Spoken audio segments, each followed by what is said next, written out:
Hello. Hello, everybody. Hi. Let me know if this is working. Hello, everyone. I had a couple of weird tech issues happening when I was trying to get the broadcast started. So let me know if you can see and hear me. Hello, happy Tuesday.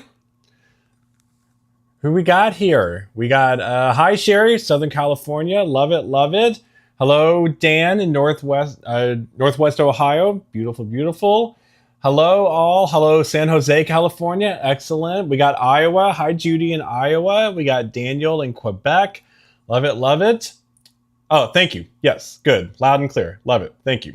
Whew, tech can be our best friends or our worst enemies. So every time I go live, there's always like at 6:55, the 5 minutes before, that I'm always just quietly thinking, please let the tech work.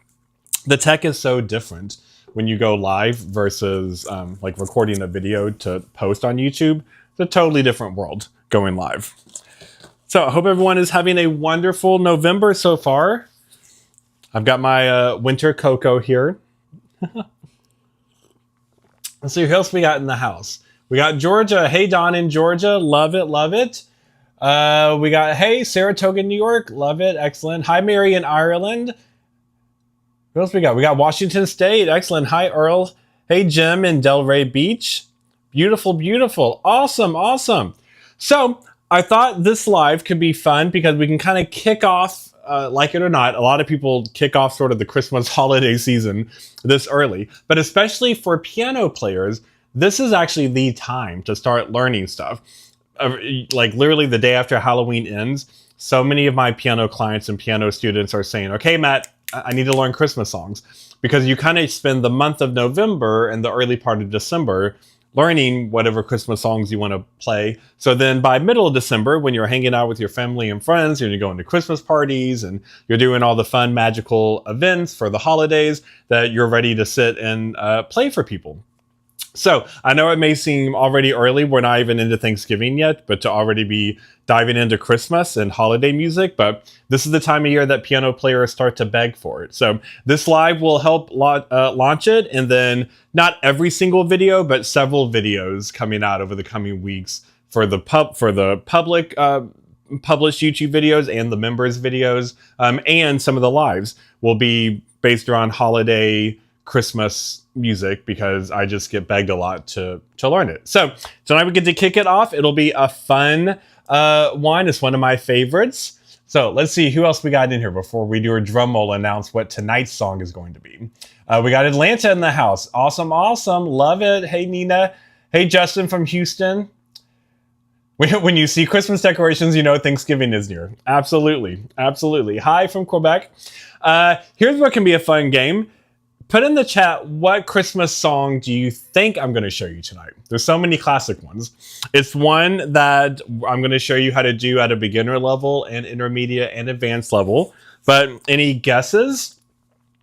I'll let you know if someone guesses correctly, and then we'll have a grand reveal. What is it? All right, so we have a vote for White Christmas. We have a vote for Oh Holy Night.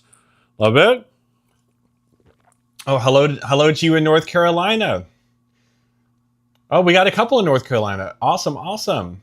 Oh, and thank you, Dan, for the Veterans Day songs. Yes, I also forgot to mention that. I normally don't post a video and do a live on the same day, but because it was a holiday, I try to do that. So this morning I posted piano for Veterans Day. I'd love for you to watch it. It was fun. Even if you're not in America, you might enjoy watching the video, because we have in the United States, every branch of the military has its own theme song, but they're normally these like big rousing anthems.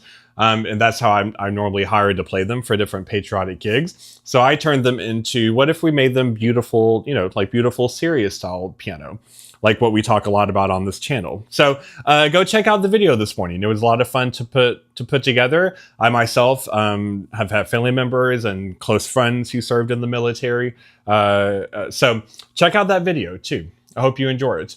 All right, we have some, let's see, we've got votes for Silent Night. We've got guesses for Jingle Bells, Carol of the Bells, Joy to the World, Silent Night, Green Sleeves, Have Yourself a Merry Little Christmas. Love it, love it. I will tell you, one of you guessed it. So let's see. All right, here we go. You ready? Jazz Jim. No, it wasn't Jazz Jim. Who was it? Mary. Mary got it. Carol of the Bells. That's what we're going to be doing tonight. Okay? So it'll be fun to figure out when we, for the coming lives, if it's a holiday one, what songs to choose. So tonight is all about Carol of the Bells. I love this song so much. It's absolutely one of my top 5 favorite holiday songs. Let me know in the comments, do you like this song? And have you ever tried to play it before on the piano? Chipmunks. I do love the Chipmunks Christmas song too. Me, I want a hula hoop. Here's a random tidbit of trivia. One of the times that I got to work, do extensive amount of work in Nashville for a recording studio, the owner of the studio is this incredible, like Grammy Award winning producer and whatnot. But he randomly was also the voice of the original Alvin for Alvin and the Chipmunks. Isn't that insane? Like, that's the most random random trivia fact. Okay, excellent, excellent. Oh, Mary says your favorite song. Well, good. Then this is for you, Mary. Sing soprano in the choir. I love this song. Yes, I've heard a lot of choirs sing it. And I also love this song because it kind of, Christmas is often divided into 2 different camps of more religious songs, carols and hymns and stuff like that for Christmas, and then also the fun secular songs. So I like both. I play both constantly, for the holiday season, and we'll be celebrating both. So if you like more of the religious songs, I'll have that for you over the coming 4 or 5 weeks. And if you like the more secular stuff, I'll have that for you. Carol of the Bells is an interesting one because in my mind, it's one of the few songs that kind of lives in both. It's sort of one of the like religious carols if you look at kind of the lyrics, but it's also very secular as well. It's an interesting kind of hybrid of the two. It can sort of live in both camps. So I thought that's why it'd be a great one to sort of launch it off. Okay, excellent. What we got? I'm practicing that now for my lessons. Excellent. And maybe playing Carol of the Bells at Christmas in the park this year. Beautiful, beautiful. Oh, hello to Indiana and Ukraine. Yes, it was originally a Ukrainian folk song. That is right. So here we go. So here's what we're going to do. I am going to put in the chat. So let me add this. Not in the chat. In the video description, I'm going to put the link now. I didn't do it before because I would have given away what the song is. But I'm going to put the link now if you want to download the lead sheet that we're going to walk through. And I'll also, this will be here for the video replay as well. So the link, I'm posting it now in the video description.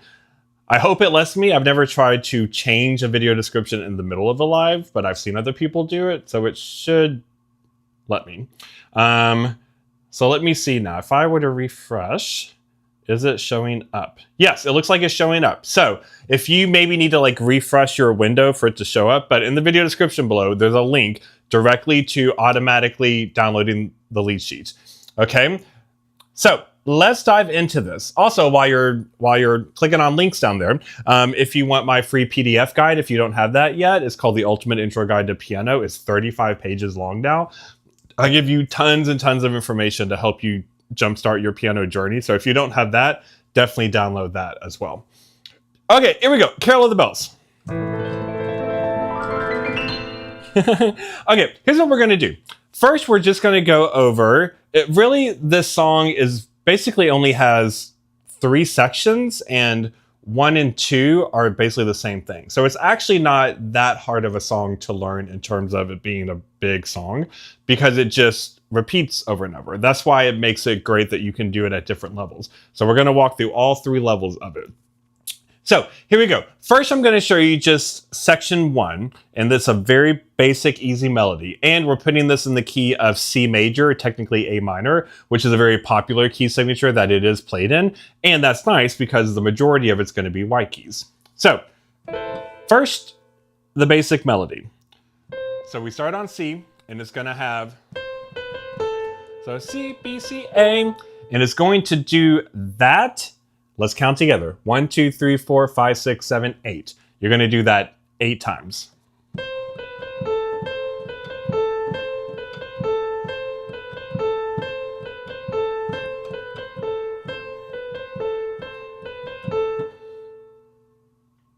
And that's like 40% of the song. All right. So that makes it kind of a nice melody. So easy, easy. Now, section 2 is also very easy because it's basically that exact same thing, except it just takes it up a notch. So let me try to get this scrolled around in here. Yeah, here we go. So then it does it 8 times again, except it just changes what note you start on. So the first 8 times was starting on C, and so it was C, B, C, A. Then the next 8 times, you start it on E. But then you do the same pattern, the same shape. So now it's E, D, E, C. And then you do that 8 times. Or no, you do that, how many times do you do that? 4 times.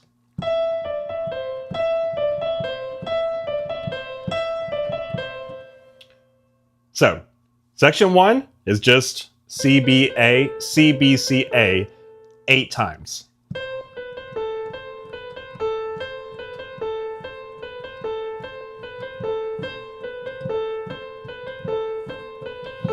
And then you jump up to E and do the same pattern. So now it's E, D, E, C, and you do that only 4 times.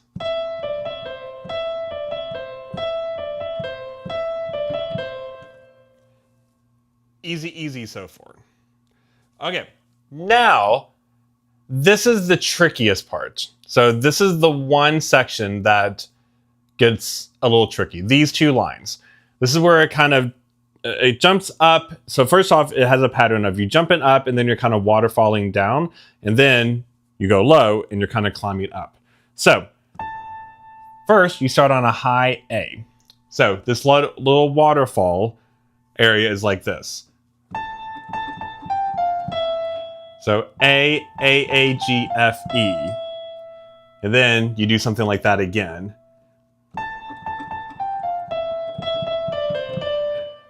So A, G, F, E, E, D, C, D.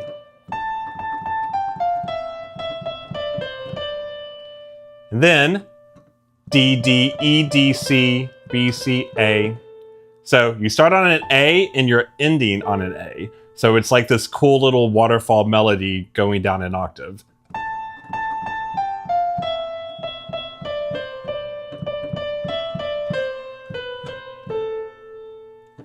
Yeah, so I'll do it again. Do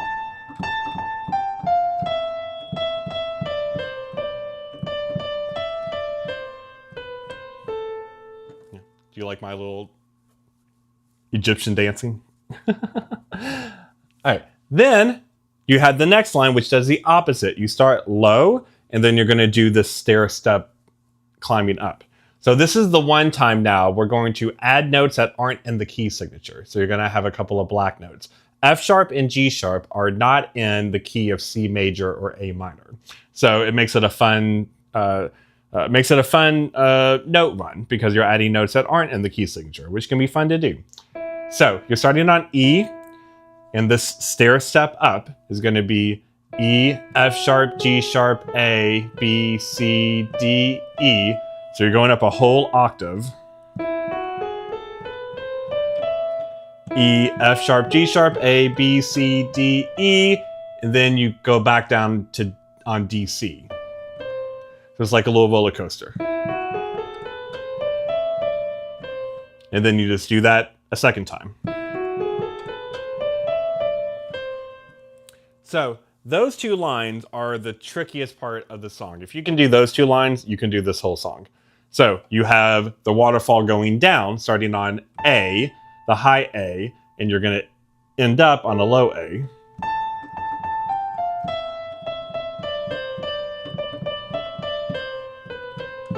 And then you just jump down to E and do the staircase up.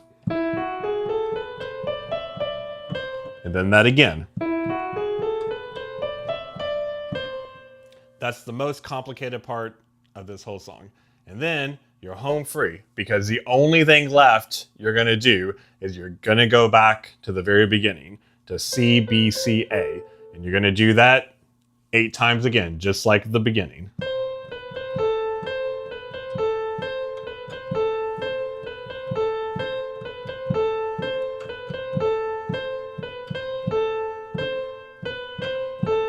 So at the end, in lead sheets or in sheet music in general, when we have RIT, that stands for retardando, and that means slow down. So when we have RIT dash, that means those last two measures or the last two times you start to slow it down.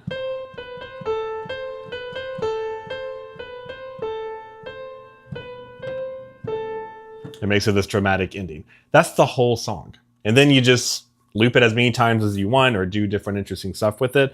But that's basically the whole melody. So the only tricky part is just the middle two lines, this stuff. Everything else is super easy because you're doing C, B, C, A, like half of the song. You do that, the song starts with doing that 8 times. It ends with doing that 8 times. So you have C, B, A, C, B, C, A 8 times. Starting on E, E, D, E, C 4 times. And then the waterfall down, the staircase up, and then the beginning 8 measures again. That's the whole melody. So I'm going to go through once and play just the melody, all right? And then we'll dive into the chords. And then after the chords, then we'll break it down into here's how you can do all of this at beginner, intermediate, and advanced. Okay, here we go. So here's what the melody is. Here we go.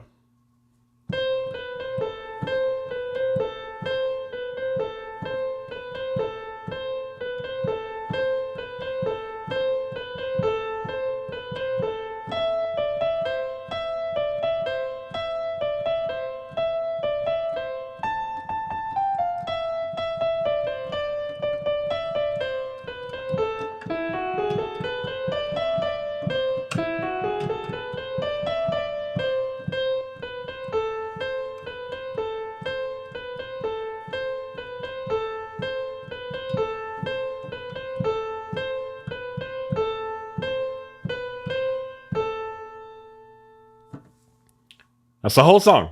Oh, melody. Okay? So, let me check the chats here. How we feeling? Hopefully this will be fun for you during playback to sit and try at your piano. So, before we dive into chords, let me see what we got here. Hey, Randall from Georgia. Welcome. Oh, I'm glad the link worked. Yes. Check the link in the video description below to download this lead sheet. Hey, Carol from Wisconsin. Hello, hi to you in Thomasville. Mary says, I missed last week's live, but caught up during the week. It was very good. Thanks. Oh, thank you so much. That was a fun one. That one was on the rhythm, which is really fun. Excellent, excellent. Hey, Carla.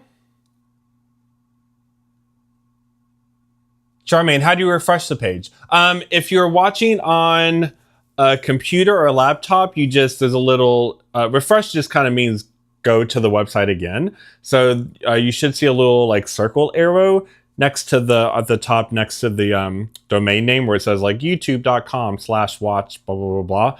You just click that and it'll do it again. Or you just or you can highlight the domain and push enter. It's just sort of reloading the website. I'll also too, because you all know if you're on my email list, I usually email out about like watching the live replay, and I'll put the link to the lead sheet in that as well. Hello, hello. Hi, Carla. Excellent. Okay. Now, we look at the chords. Here is another reason why people love playing this song. Because if we just do the chords at a basic level before we try to do like more advanced stuff with it, not only is this melody super repetitive, the chords are even more repetitive. And except for one little spot, you are doing this exact same thing over and over and over and over and over and over. And what is it? So, even though the chords look there's a lot of slash chords in here, don't let that throw you off. Basically, we have in the left hand an A. So if we were to do the bottom of each chord, you'd have A, and then the next one says A minor / G. That means the bottom note's G. Then the next chord, it says D minor / F. That means F's on the bottom. The next one, A minor over E. That means E's on the bottom. So you're literally just going A, G, F, E. And you're doing that over and over.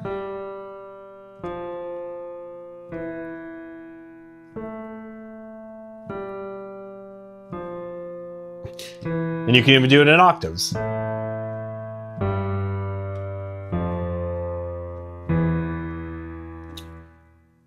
Easy. Now, when it says these chords over these slash chords, it depends on what level we're at. So if we're really playing like an A minor over a G or a D minor over an F, we're going to get to that in a second. But basically, I just want you to know that the root of each chord, or the bottom note of each chord, you're just starting on an A and walking down. So you do that a lot. You do that actually the entire song, except here. Because you even do it on the waterfall down. It's the same chords. This is, once you have that weird stair step up where you start to add the black keys, this is the only time it changes. But even when it changes, it's not hard because look, it's basically the same chord. It's E major, E7, E major, E7. Well, it's basically the same chord, E and E7. It's just you're adding the seventh. So an E major is E, G sharp, B. And then when you play it a second time, you just add the 7, which is a D. And then you play an E major chord again, E, G sharp, B. And then you play the 7th version, add the D. So even though it's different, you're basically just playing E, G sharp, B 4 times, except every other one, you're also throwing in the 7, the D. So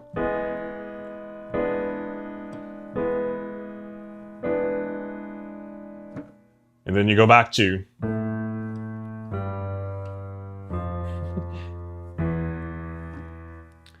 easy, easy. Now let's actually look at this of the different fun levels. Okay, so first let's look at beginner level, and then I'll check in with you in the comments. Beginner level means you're just going to play the melody in the right hand, single note melody, and in the left hand you are going to do that A, G, F, E walk down. Now, very, very beginner would be just try it one note at a time. If you feel comfortable at a beginner, try it in octaves. So I'm going to go slow. All right, we're going to go section by section. So this first section where you are doing the C, B, C, A 8 times, look at what the beginning of the music says. This is something else you will see in sheet music and chords sometimes. N dot C dot. N period C period. Now I put in parentheses what it means. Normally you wouldn't put no chord in parentheses because NC means no chord, but I wanted you to have in parentheses so you don't go, what does that mean? That means you don't play a chord, you just play the melody. So even though we are starting off this song playing da da da da 8 times, you don't start your left hand until the 5th time. The first 4 are just by itself.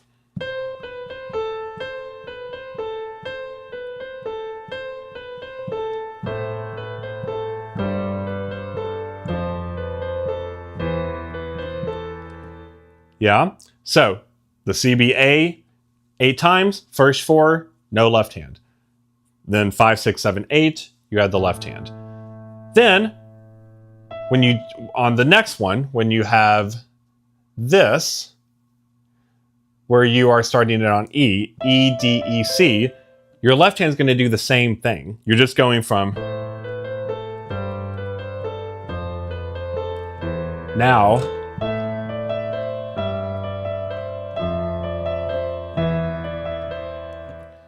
yeah. So if I was to do the first chunk of the song at a beginner level, I'm going to pretend like I'm going to do the octaves. It would be this.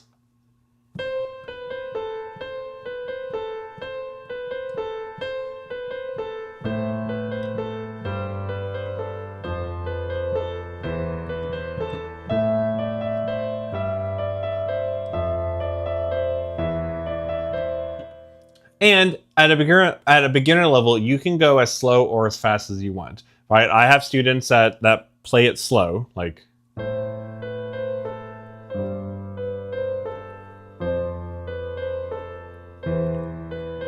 So it's totally fine if you have to go slow, right? You can start slow and then slowly speed it up a bit.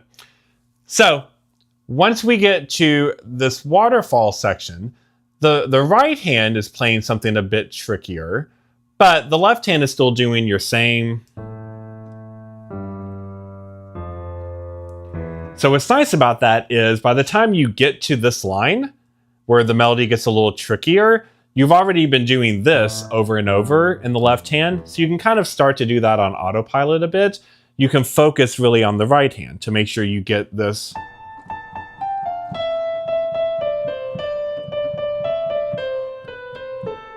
So to time that with this left hand would be this. First I'll go slow.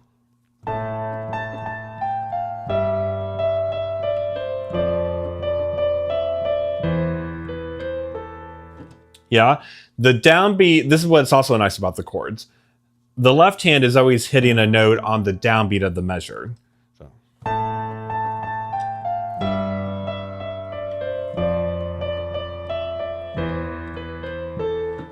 And then you just work up to getting it a little quicker.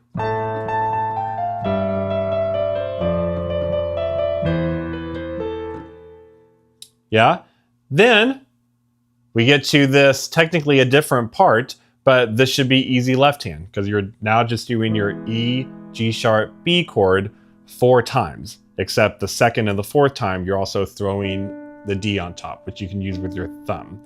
So when you time that with this melody that starts low and goes up, it would be like this.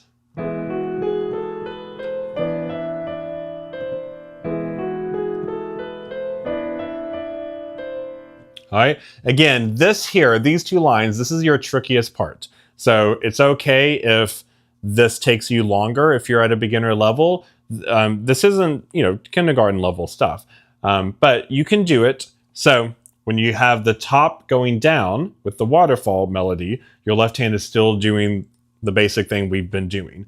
Once you start the roller coaster going up, you're just playing the E chord over and over, except every other time you're throwing in the D.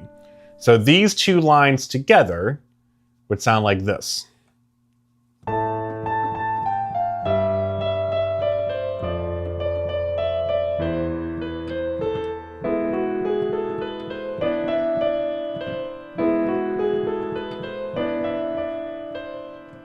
And then you're right back to where we started at the beginning of the song.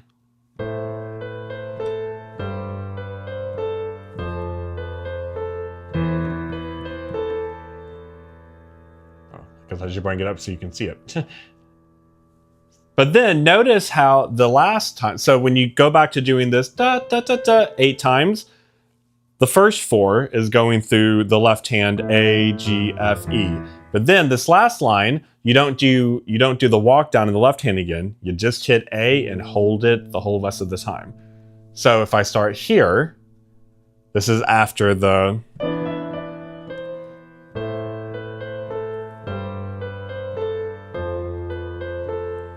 Now I'm just going to hold the A.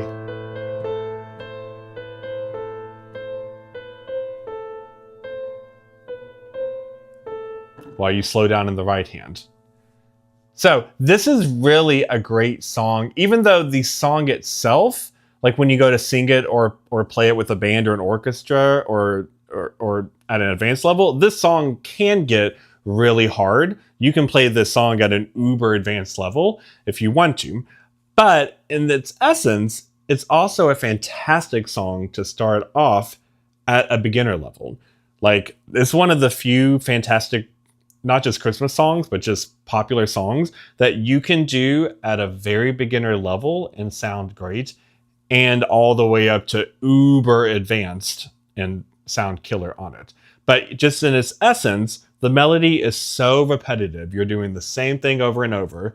Your left hand, the chords are doing the same thing over and over, except for that one little middle section where the melody does something kind of tricky, but it's not like the chords do something super crazy. And as you can see, it's not that long. It's only 1 page. And then you can loop it as many times as you want to. So this is always one of my go-to ones when piano players want to start learning a Christmas song and they don't have a specific song, they just say, hey, Matt, choose one for me to learn. This is always one of my go-to ones because you can do it at every level and it sounds awesome at every level. So I'm going to go through it and play it all the way through at this beginner level. All right. I'm even going to go a little slower. All right. So you can like play along with me during as you go back and work on this. And then I'll check in with the chat again, and then we'll dive into intermediate level. Okay, here we go.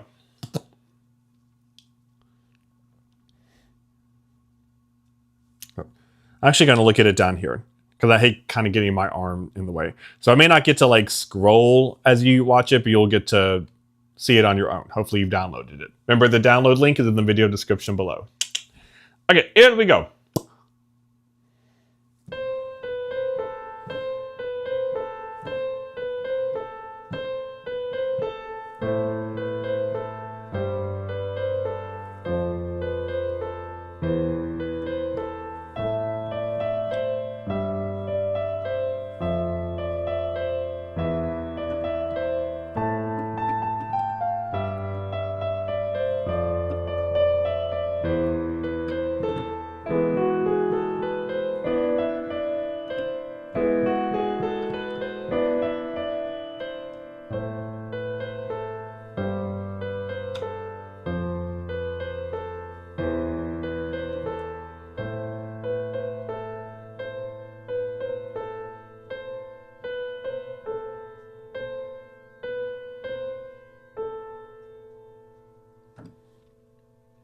All right, so that is beginner level. All right, let me check in with the chat. How are we doing?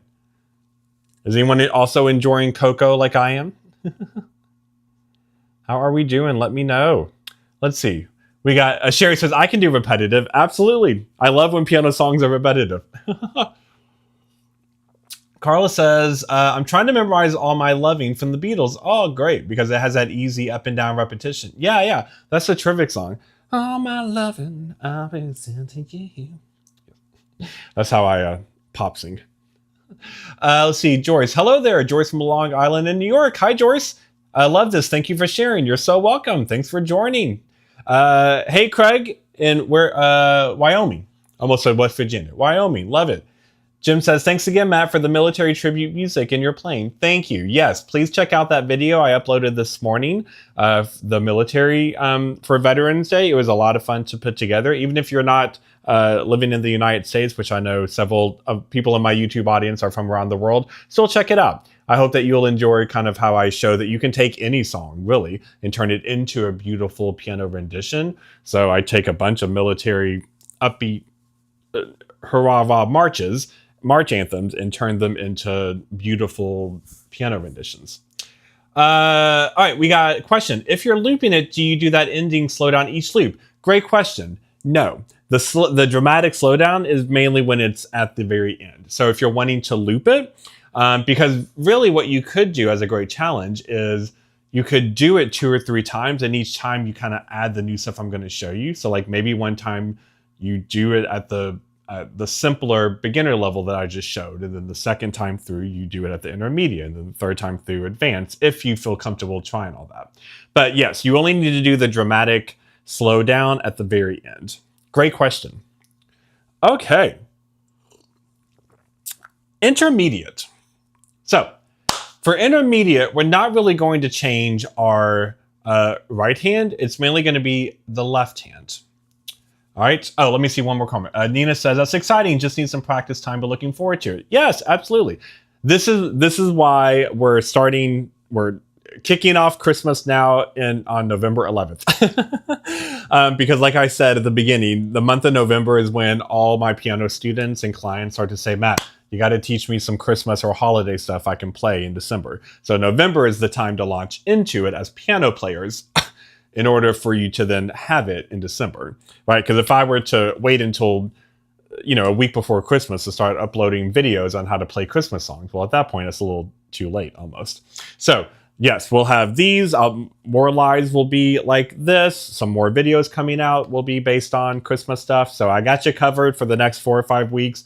It won't be the only thing coming out, but a lot of it will be Christmas holiday based because I want you all to have that awesome feeling of gathering your friends and family around in mid-December at a holiday party, and there's a piano, and you're like, hey, let me play you something. And then you just wow your friends and family. Okay, let's see. The first 8 bar, Mary has a question. The first 8 bars that repeat, it sounds nice if you do the first 4 bars an octave higher than the next 4 bar down. Yes, you can also play a lot with octaves, which we're going to get to in the advance. So hold that thought. Yes, great thoughts. Okay, here we go. For intermediate, what we're going to do is, now it's important to sort of go back and look at kind of what the chords were. But basically, here's what we're going to do. So we already have established that in the left hand, we're doing A, G, F, E.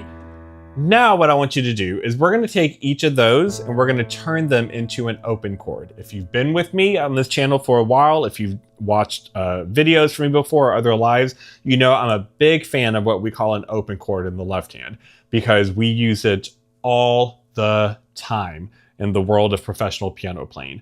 Every single professional piano player, we are throwing open chords on stage constantly because it's a great way to have an anchor sound and rhythm in the left hand without playing just basic block chords, which can sound muddy in the left hand. So here's what you're going to do. First, I'll show you the notes and I'll show you the rhythm. So with A, to make it an open chord, that means we turn these things into what we call a 1-5-8. So basically this means if I was to build the chord on A, which would be an A minor chord, the open chord would mean I'd have an E in the middle. So I'm going to have A, E, A. So an open chord is always like a fifth above the bottom note, and then the bottom note as an octave higher. So A, E, A. Now, the great thing is we've already saw on the left hand that these notes just walk down.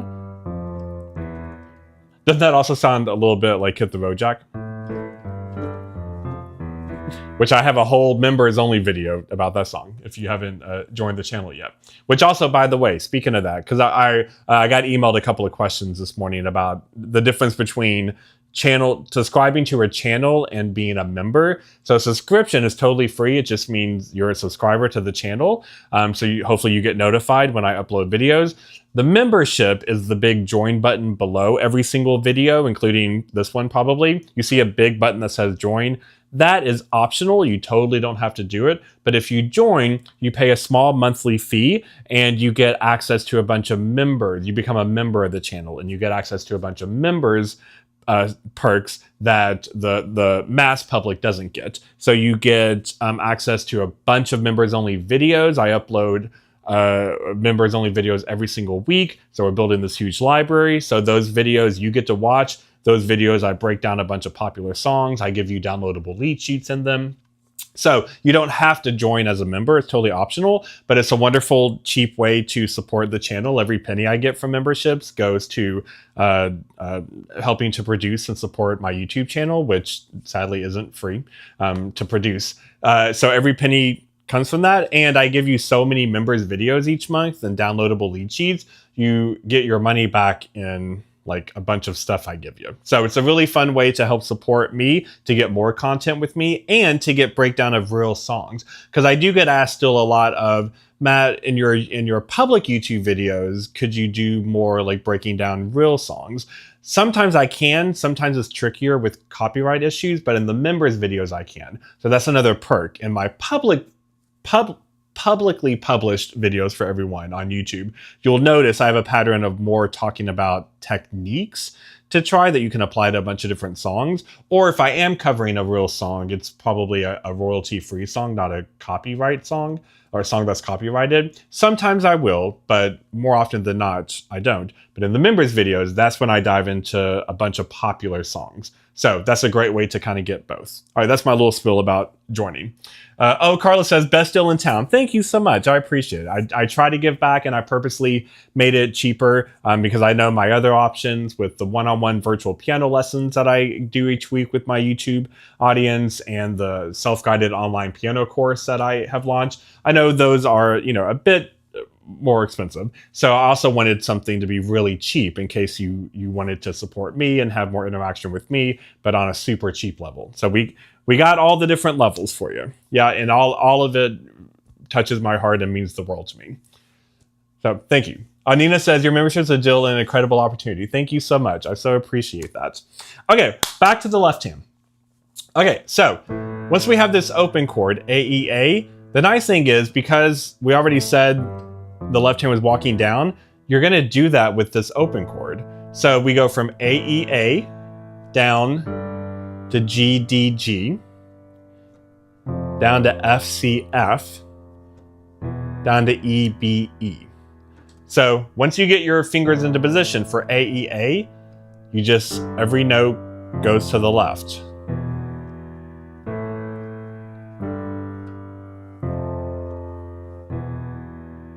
So if we were to do that with the melody, even if we were to just do without rhythm, so I'll show you a rhythm in a second, but even just doing it that way makes it a bit more interesting.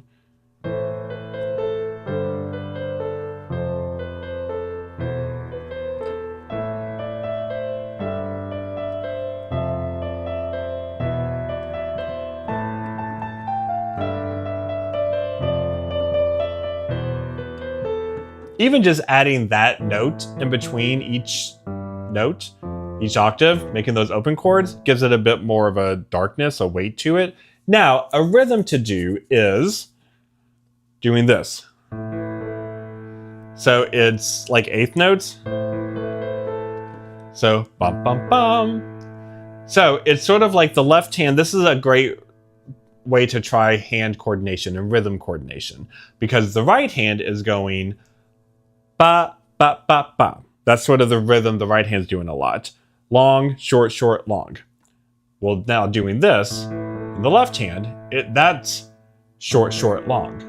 So now you have rhythm in quicker eighth notes happening in both hands at different times. So the left hand gets to go first. You hit both hands together, but then the left hand does its fast notes first. And then you hit the last one when you hit the next one on the rhythm on the right hand.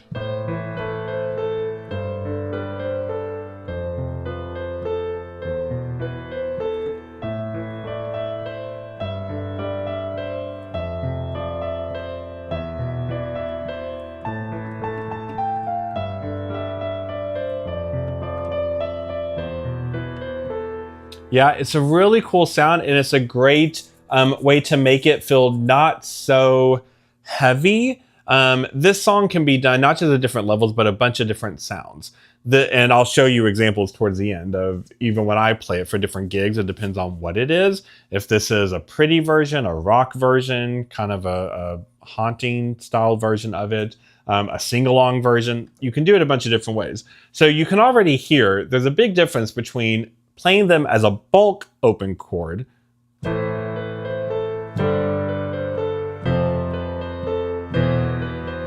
that has more of a punch, which can be great if that's the sound you want. So that's one option when you want it to have like a dark punch to it. Or making it the rhythm, meaning we turned a chord into an arpeggio. And if you don't know, arpeggio is a fancy word for meaning you take notes of a chord, but you play them one at a time. But doing this makes it lighter and a bit more flowy.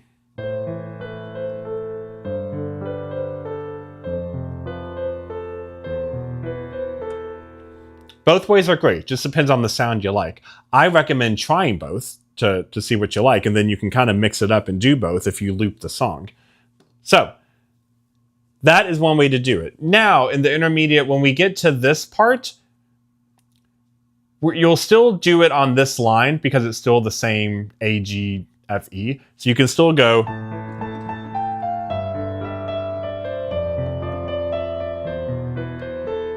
But this next one, the melody is kind of quick. It's a very busy melody, so you can go back to just playing in the left hand the basic chord.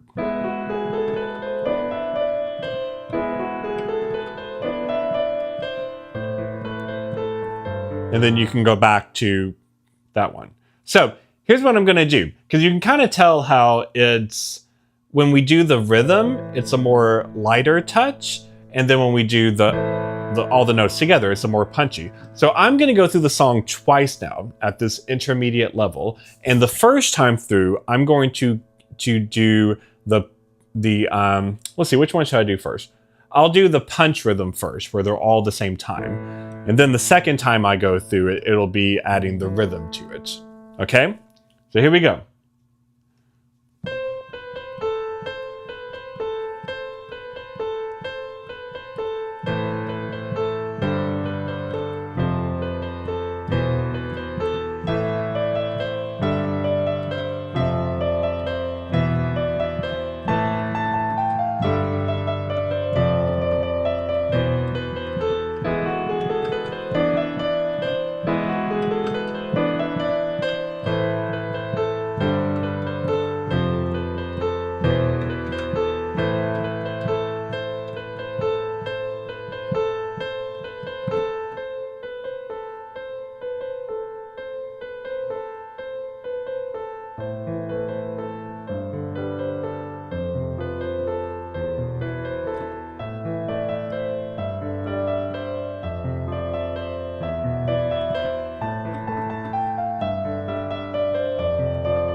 Yeah? So that is the intermediate way of doing it, adding more interesting stuff to the left hand. And then also part of intermediate can be getting it up to speed if you want to do it. This song is famous for being slow and super fast. And even to this day when I play gigs for around the holidays, people want it at different tempos, speeds. So sometimes it'll be here. It's almost like a ballad version or a lounge version of it. And then sometimes they'll really want it to have a lot of pop.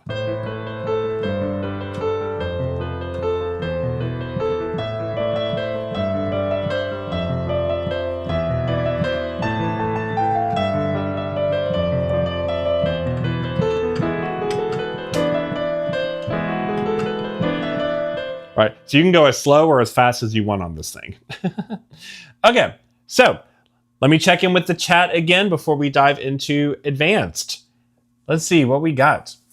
Mary says that is very interesting with the chords, walking down with the bass note instead of making the A minor chords. Yes, so we are going to get to the full chords here in the advanced. Because what the song is famous for is, yes, you can view it as here are all the different chords,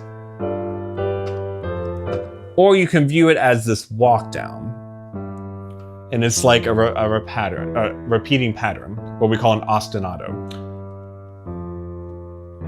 which means something's repeated. So it's really making just harmonies out of this walking bass line, basically. But in the advanced, we're about to dive more into the chords. Okay, Charmaine says, gorgeous, thank you so much. Mary says the E and E7 chords are like ding dong. Yeah, yep, exactly. They're fun to kind of alternate between. And that makes it interesting. It would be a little boring if you played only one of those 4 times. So if I went, or if I went, but in my arrangement, because I whipped this up for you all, I like alternating back and forth. So it feels like there's a movement to it, and there's a fun tension. All right, yes, and you like the difference. Great. Lucy says, very beautiful, thank you so much. Justin says, that's really pretty, thank you. Yes, Carol of the Bells can be beautiful. People often, depending on your generation, a lot of times people think of Carol of the Bells of like the famous rock version that's played on the radio a lot. That has a very powerful song, but it's also a beautiful, and which, I've played it like that for many gigs if that's what they want.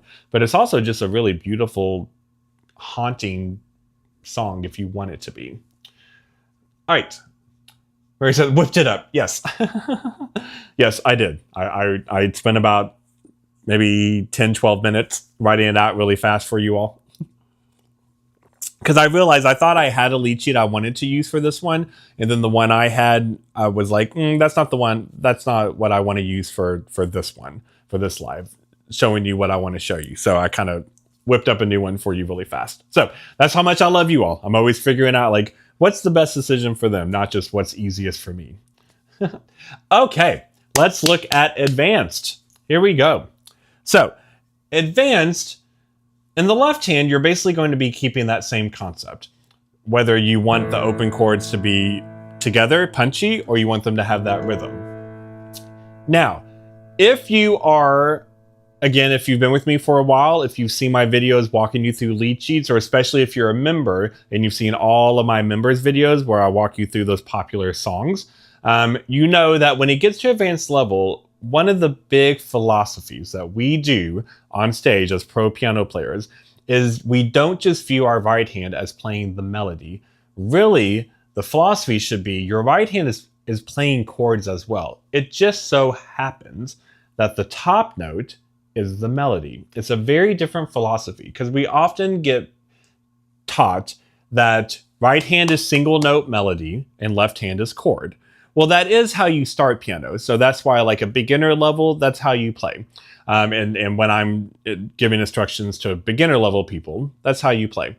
However, the more advanced you want to get, the more pro you want to get, that philosophy kind of gets changed. You don't play the full chord in the left hand and the single note melody in the right hand. You find a way to emphasize important notes of the chord in the left hand. So notice I'm not playing a full chord here. I'm not playing A minor. I'm playing almost A minor, but I'm instead I'm playing an open chord. It's what's the most important notes as like an anchor. And in the right hand, we're not viewing it as single note melodies, unless it needs to be for a specific reason. We're viewing it as we need to put notes underneath the melody. Now, it's always important that the melody note is on top because our human ears as an audience, whatever note, farthest note you play, that's highest. So if you're playing with your right hand, that basically means whatever note is farthest to the right up on the piano, people are going to hear that as the melody. So when it comes to adding notes in your right hand, you always want to add stuff under the melody note. Now, if you're just sort of jamming on chords, kind of doesn't matter, but if you're playing a song with a melody, you have to add stuff underneath the melody. You never want to add stuff over top the melody because then the melody gets lost. So what do I mean by all this? The advanced way of looking at this, so if I was to jump on stage and play this, you would want to focus on how can I play, so let me go up here. You would still do this no chord, it says no chord, you'd still do this just by itself, single note, no chord, because that's what the instructions are. But then once we get to the chords, what it is if I'm playing each chord, so like for example, A minor, I've got my open chord in the left hand. If my melody is, what are other notes I could throw underneath that? Now, if it's a fast song or a busy song like this, you don't have to throw notes underneath every single melody note, because that could be a little too much, right? I don't have to go. But in general, can I do something like, where it's like when I hit my left hand, I'm also adding notes from the chord in the right hand underneath the melody note. So if my melody note is C and the chord is A minor, I add other notes from it. And then I can still finish it out with the rest of the melody. Now, this is where the slash chords come in. So it says A minor over G. Well, we just established we're doing this, a G open chord in the left hand. Now, but it says A minor. That means I'm not going to throw notes underneath the melody that are in a G major chord. I'm going to throw notes under the melody that are still in an A minor chord. So that actually means the first two measures from the right hand perspective could be the same thing. Because it's still an A minor chord, and for my right hand, it's just the left hand has changed it. For the D minor over F, that means I have the F open chord in my left hand. For the D minor, it's what notes could I throw in under the melody note that are in D minor. So D minor chord is D, F, A. So I can throw in an F, A. Or I can throw the D in if I want to, but all of that. And then same thing, A minor over E. I have an E on the bottom, and I added that open, that fifth, but it's A minor at the top. So I can still go back to adding what notes from A minor can I add under the melody note. So that can do stuff like this.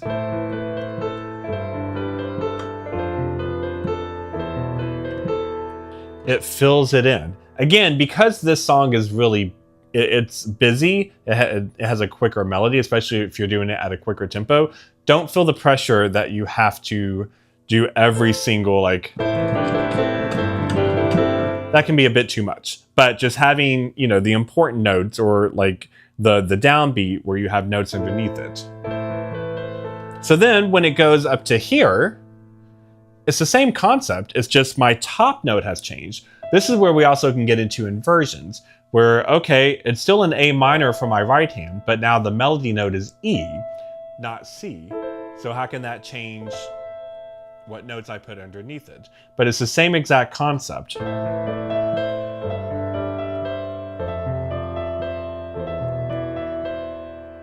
I'm still adding notes under my right hand.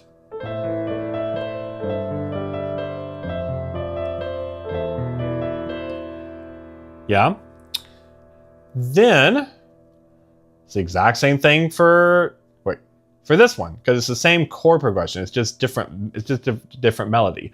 So again, this is where inversions can come in. It's still an A minor chord for my right hand, but now the top note is an A, that high A. So I asked myself, what A minor notes could I throw in under the melody? So.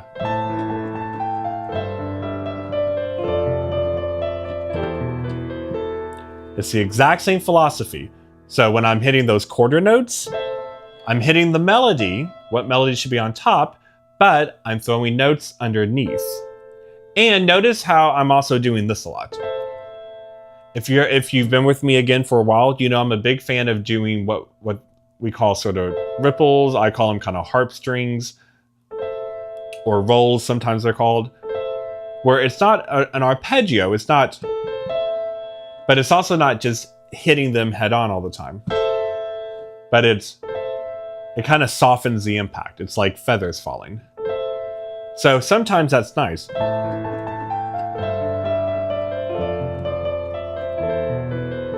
Again, you don't have to do that every time, but it's a nice little touch you can add every now and then. Now, again, this one line is the most complicated line in the song. So this one, you can also pick your battle of what you add in the right hand. We already said in the left hand can just be the chords we already were doing. In the right hand, I wouldn't try to add notes underneath the fast eighth notes, because that's pretty quickly. If you wanted to try to challenge yourself to add notes underneath the melody, you could do it on the quarter notes, so on the D and C.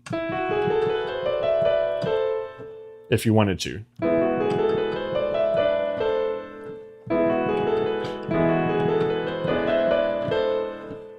It's up to you. But because it's already such a busy melody, you don't have to do that. And then you're back to what we've already done.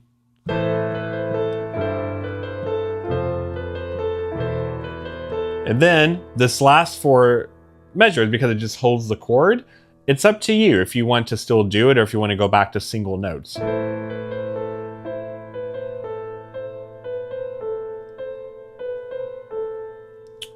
Totally up to you. Now, before I show you even more stuff you can play around with at the advanced level, let me play through the song of doing that concept of the left hand. I'm still going to do either they're punched together or it's the rhythm. Either one works. I'll do the rhythm one because I think it has a bit more interesting sound to it. And then I'm emphasizing the melody, so the strong melody notes with notes from the chord underneath it. So if I was to do that, it could be something like this. Oh wait, no. Very, very beginning.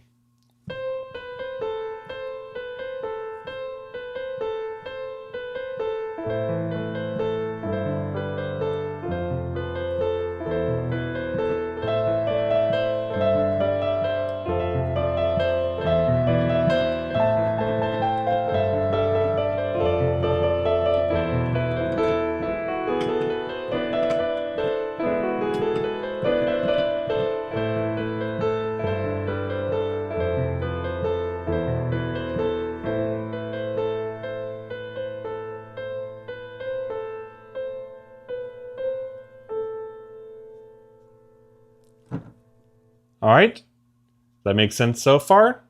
So let me point out a couple of things before I show you even more advanced stuff you can try to do with that.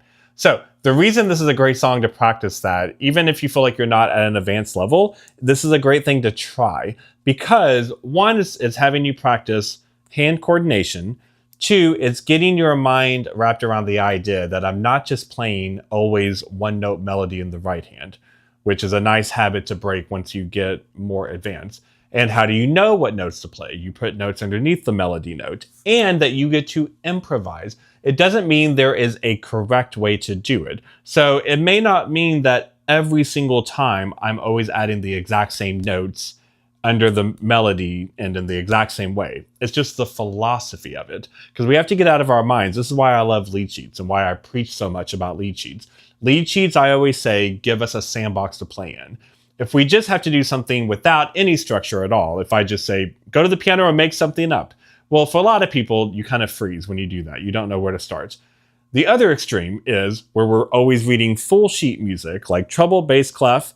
And if we only do that, that means we're just sort of learning those individual songs. And I've had students that if that's all they ever do, when I take the music away from them, they have no idea what to do with their own instrument. And we don't want that. We don't want full sheet music is sort of a barrier to you enjoying your piano. So a lead sheet is a really nice middle ground because it's really, in a perfect world, you want to be able to do all three. You want to be able to do full sheet music, lead sheets, and play without any sheet music at all. Like, just make something up. Lead sheets are a great place to live in because it's a sandbox. It gives you just enough structure. It gives you a melody. It gives you specific chords. It gives you, a specific key signature. It gives you a structure. So you have some limitations. But I'm a big fan of creativity thrives the most when you have some limitations because you have to then critically think. But how you play that is totally different. It's up to you. And I'm a big fan of challenging yourself that every time you sit and play it from the lead sheet, it's a little different each time, right? So even if I, to this day, jumped on stage and tried it, there may be times that I just do octaves in the left hand. And maybe times I do the open chords. Maybe times I do arpeggios. There may be times I do stuff that I'm about to show you. But it's the concept of you have structure from a lead sheet, but it gives you tons of freedom of how you're going to execute that lead sheet. And that is the perfect marriage of structure and freedom. And we always want that as a piano player, whether you're at a beginner level or an advanced level. Because if you don't try to live in that world of structure plus creativity, then you often swim in circles. And it feels like, I have students that will say, Matt, I've been practicing, an hour every single night, but I don't feel like I'm getting any better. And then we'll walk through, well, what are you doing during that hour?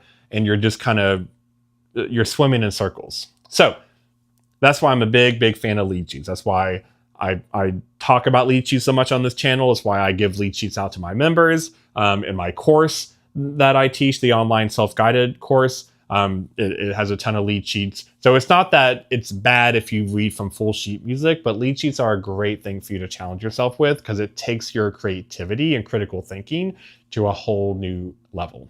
Okay? Now, if you want to add some fun polishing touches to all this, then you can have a lot of fun with, again, being creative. So there's a bunch of different ways. One could be that you play around with stuff like tempo, how fast or slow are you doing it? Dynamics, how loud or soft are you playing it? What we call the register, which is the octave.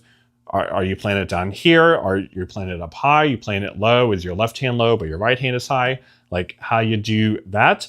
And how do you want it to be fast with rhythms and fiery? Do you want it to be slow and haunting? There's so many different ways of doing it, right? It's such a big difference if I go like this.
That's a whole different concert. That's a whole different mood. That's a whole different type of emotion. That's a whole different type of Carol of the Bells. Versus then another party wants me to go.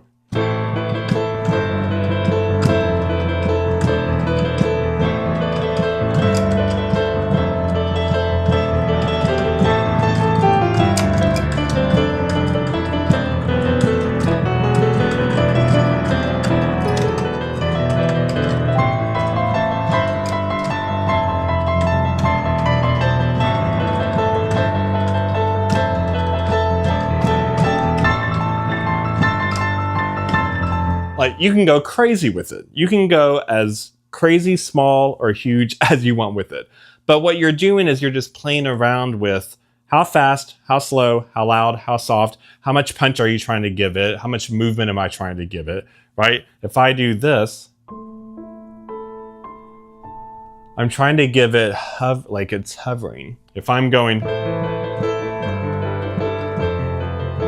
I'm trying to give it tons and tons of punch rhythm, right? Even something like that, what I was doing was not just going, I was going up and down, right?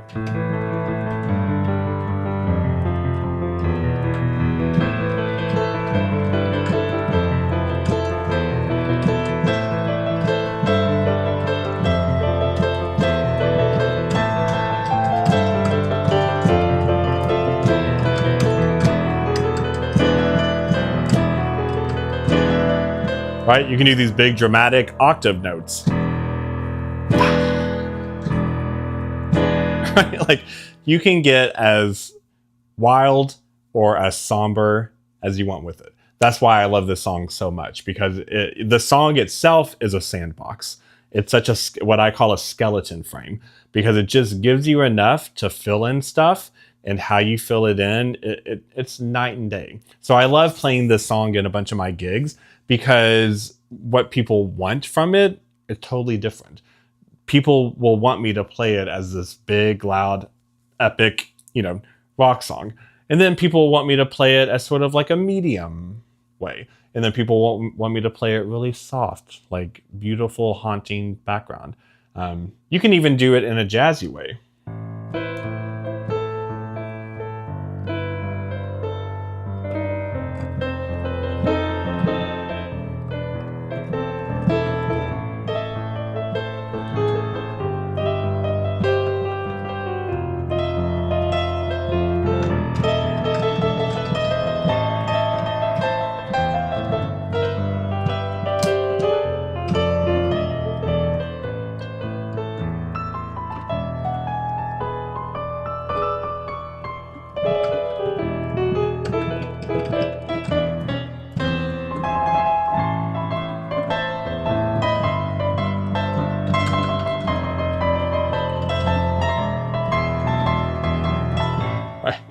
There's so much stuff you can do with it. It's so much fun. So whether you are a total beginner, you just try the melody one note at a time. And then if you're ready, if you can do that, then just the A, G, F, E, and the left hand. And then if you can do that, try it in octaves. Then if you can do that, add the open chord. And if you can do that, then turn that into rhythm.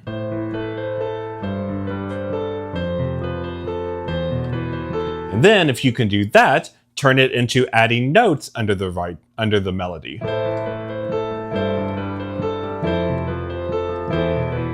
And then if you can do that, then have fun figuring out, like, playing with volume and speed and octave and power and punch and rhythm and all that stuff until you get to form your own version of Carol of the Bells. And like I said, I'm a big fan of looping it, because when you just do it one page through, it's less than a minute long. But do it 2 or 3 times and give it a journey. I'm such a big fan of giving music an arc, right? Even if it's not like a musical theater type of thing, always having an emotional arc. So this is fun to, like, start it, like maybe start it up here. And then as you go, it builds. and then it keeps building, right? And then it gets as big and loud as you want. And then you taper back down, and then you end again back at, right? That's how you can make a song on piano, on instrumental, last a full song and people don't get bored. One of the biggest compliments I get, actually someone gave me this compliment last week, and it was so lovely. They said, I normally get so bored listening to just instrumental music, like just a solo piano playing a song. But they said, I never get bored watching you play a full song, like for 4 minutes. And that was so sweet. But I know what they mean in terms of, I work really hard of, you don't want to just be repetitive. You don't just want to be a robot doing the same thing over and over. And you want to give that human touch, that arc, right? What does it mean to start something in one space, right? Maybe you start it softer, gentler, and you use all the tools of speed and punchiness and rhythm and dynamics and octaves and whatnot to give it a journey and let it move. And it starts somewhere, it leads somewhere, it arrives and resolves somewhere. So it feels like one song was a beautiful journey. And that's always a great feeling when you can captivate someone's attention for a full song on the piano. If you just keep doing it the same way over and over and over and over and over, especially if you're able to, at a more intermediate advanced level, try it different ways, then, it's not surprising that we kind of get bored after a minute. So that's always my challenge to myself. If I'm playing a 4-minute song, like last week I uploaded, one of the videos was a performance-based video, and I chose 2 of my favorite 1970s songs.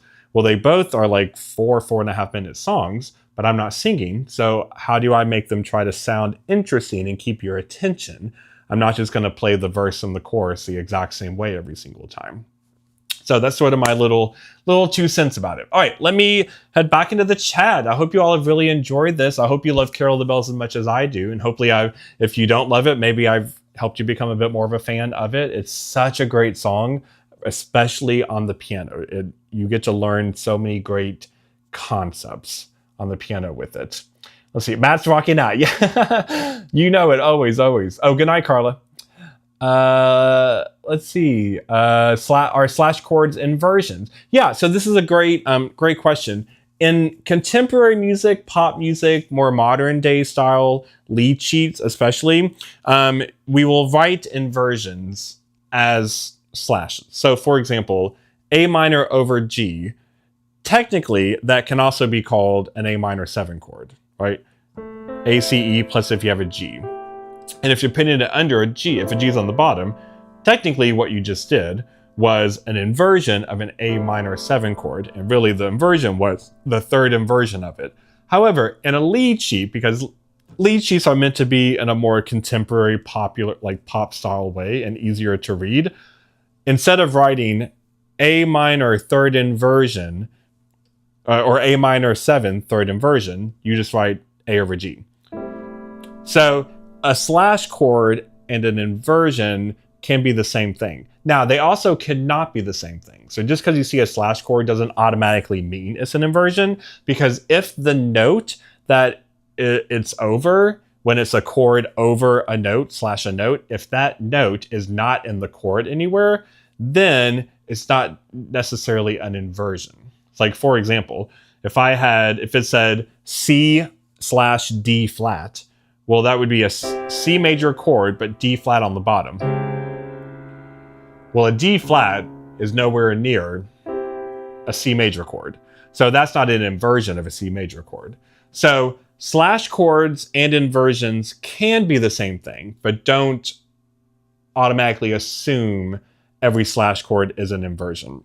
And also make sure that you keep in mind when you see a slash chord, the second letter, like when it's blank slash blank, the first one is the chord. So if it said C over E, C would be the chord, and then the slash and then the note it's over, that's a specific note, not the chord. So that doesn't mean a C major chord over an E major chord. It means a C major chord over the note E, if that makes sense.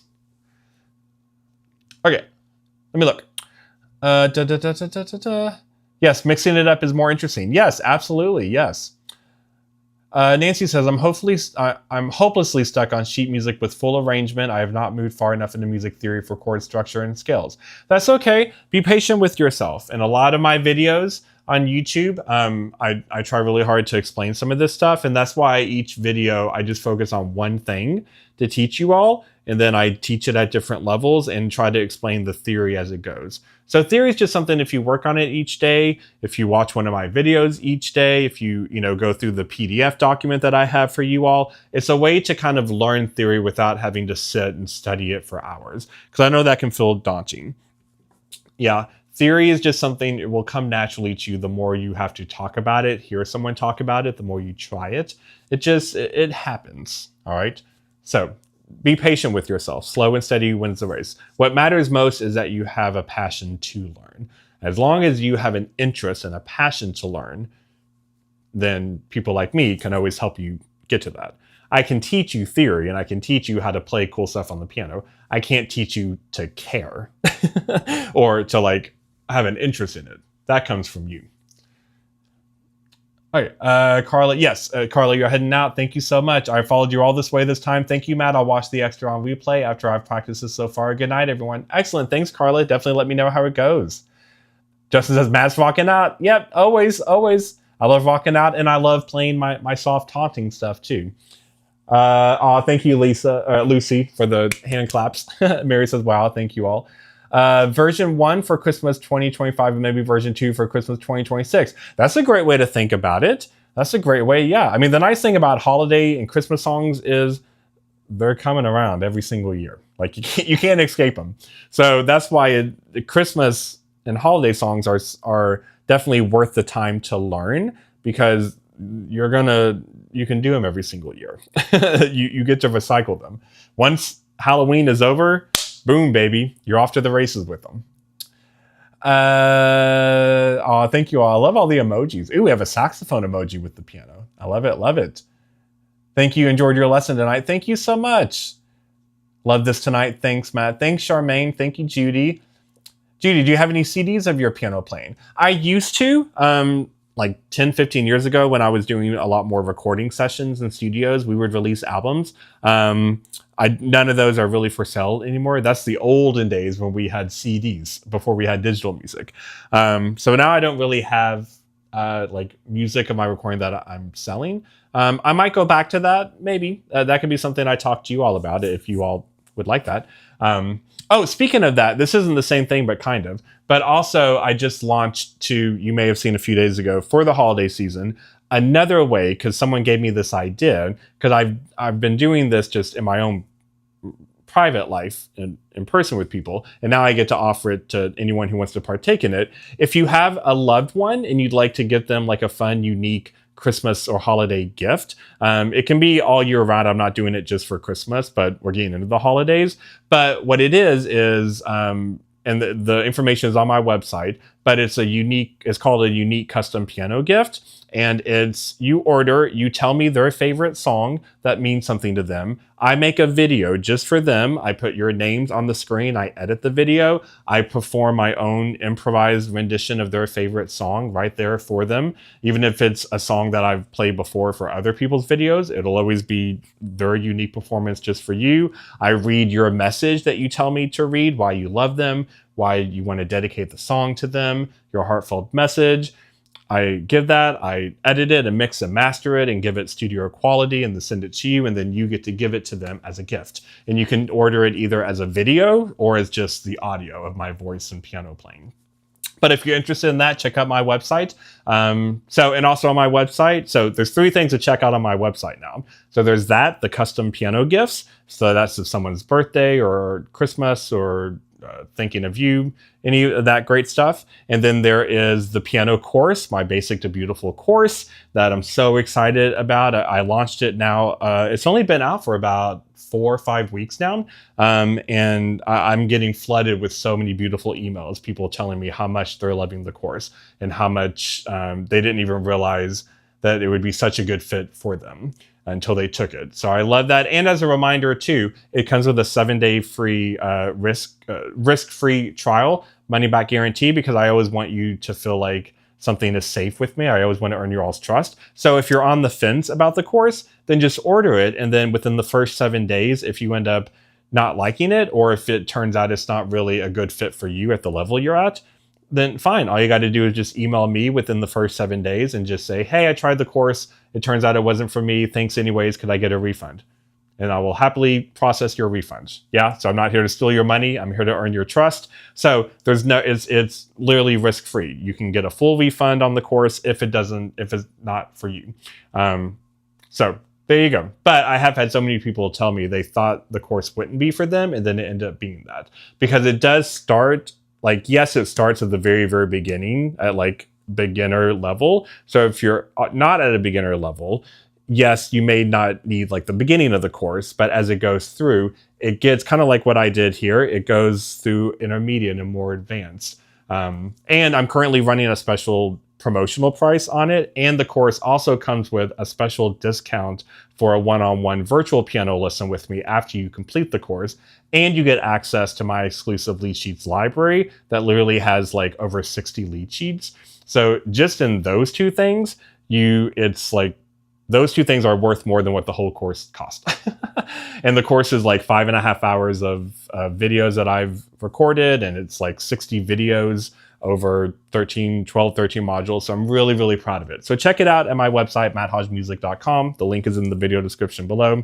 And if you would like piano lessons with me, every week I'm meeting with tons of you all now, and I love it. It's so much fun to get to actually interact with you and teach you. So every week I do private one-on-one virtual piano lessons with people from my YouTube audience. So all the information is there. You can order just one lesson. You can order a bulk lesson at a discount. Totally up to you. And it's literally like this. You are on video with me, and we are crushing your piano goes. And I love it so much. So that's sort of my spill. I don't want to sound like a car salesman, but I always like to remind you what I got out there for you. And like I said, join the channel membership if you want sort of the cheapest way to interact with me and a way to support the channel, but you get access to tons and tons of stuff. Speaking of that, I'll have a new members video uploaded probably by this weekend. So if you're already a member, you can check that out. If you're not a member, as soon as you join, you get instant access to all of the members' videos that have been uploaded so far. I think there's 9 or 10 so far, and they'll keep coming every single week. All right, let me look at the chat here again. Rhythm's the trickiest. We'll keep going. Yeah, rhythm can be tricky. Rhythm is tricky. Definitely check out the live we did last week, which was all about rhythm. That was a fun one, and I'll have more videos coming up in the near future that talk about rhythm. Excellent. Jim, great job. Thanks so much. Thank you so much. Still can't play by memory, need lead sheet. Totally fine. Memorization is not, don't think that you're not a quality piano player if you can't play by memory. I play by memory a lot because that's my job, and it's just, my career is piano, so it's just embedded in my brain. But don't think that you're less of a piano player if you can't play by memory. That's not the goal. Now, it is a great goal to be able to, if you have like a lead sheet in front of you, that you're able to kind of look up and down and be able, if you're looking down at your fingers, to not lose your place at where you're at in your sheet music. And if you're reading your sheet music, and you kind of feel where your fingers are, because you obviously can't have your eyes in two places at once. So like that is a skill, but don't ever put yourself down about memorization. Memorization just comes naturally if it's stuff you play a lot. Nancy, what a great idea. Thank you. Judy, love your beginner course. Thank you so much. Truly, I'm getting so many lovely messages. It warms my heart like to no end. I spent, that course was a huge labor of love. I spent like a month building that for you all. And I recorded the videos at like the middle of the night for weeks on end. And it took me a while. I spent a lot of time on it because I really wanted to build something special for you all. Because the downside is YouTube is wonderful, and I love YouTube, but YouTube can be kind of just an endless rabbit hole of random videos, right? I'll even have great comments on videos of, oh, Matt, I love this video. Would you ever do a video on this? And it's like, oh yeah, actually, I've already done like 3 videos on that. Here's the links. But of course, I don't expect that you've just randomly seen, the 120 videos I've recorded so far.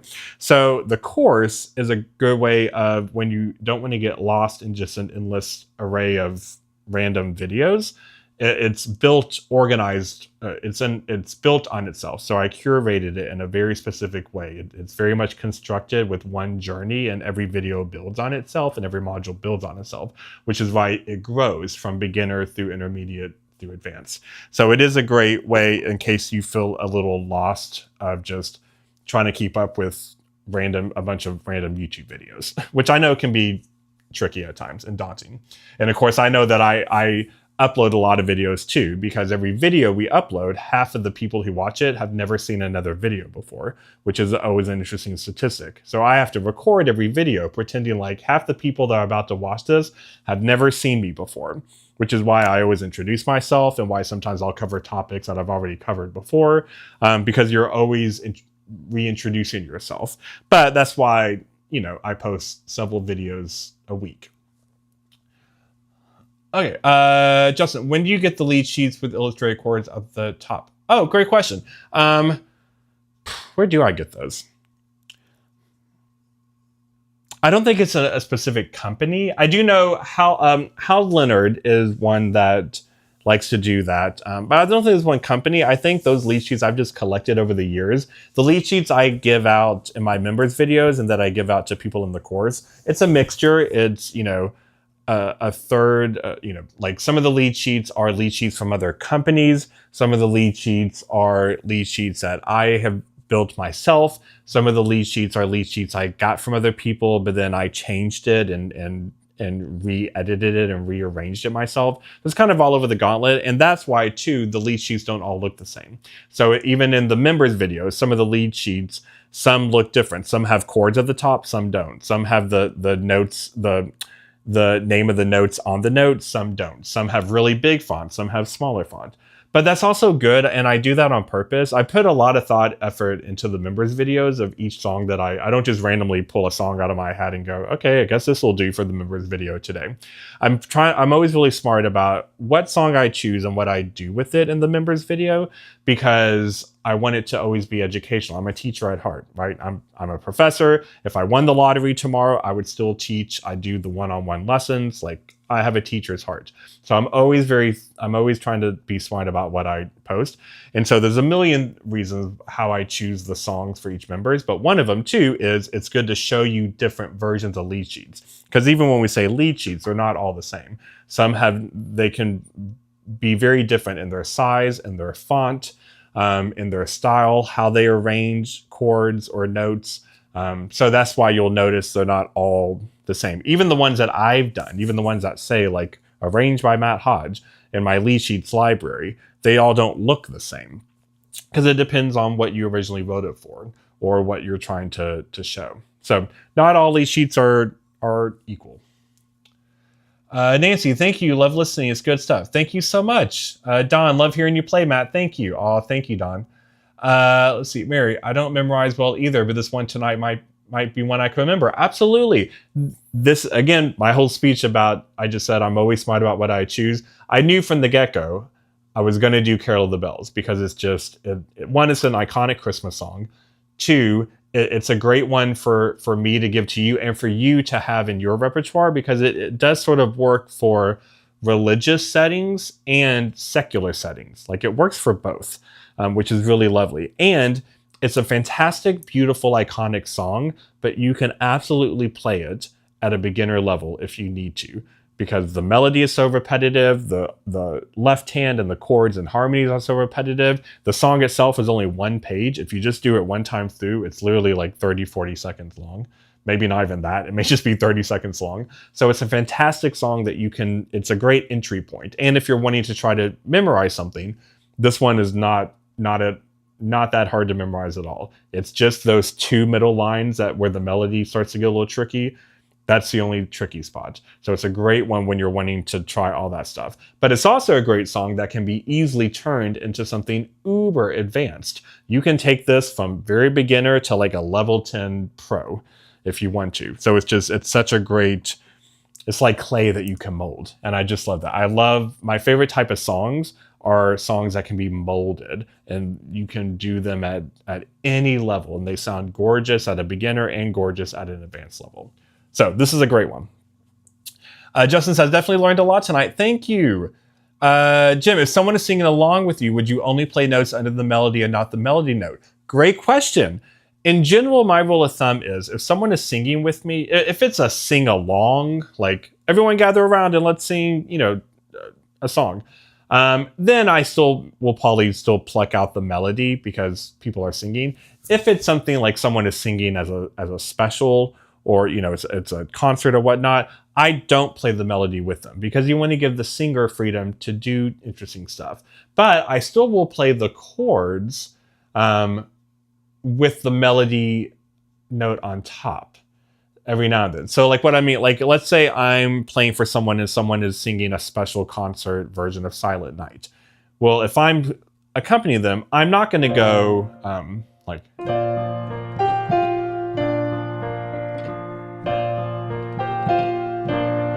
because that's too much of me banging the melody out. I want them to control the melody. But I still may do...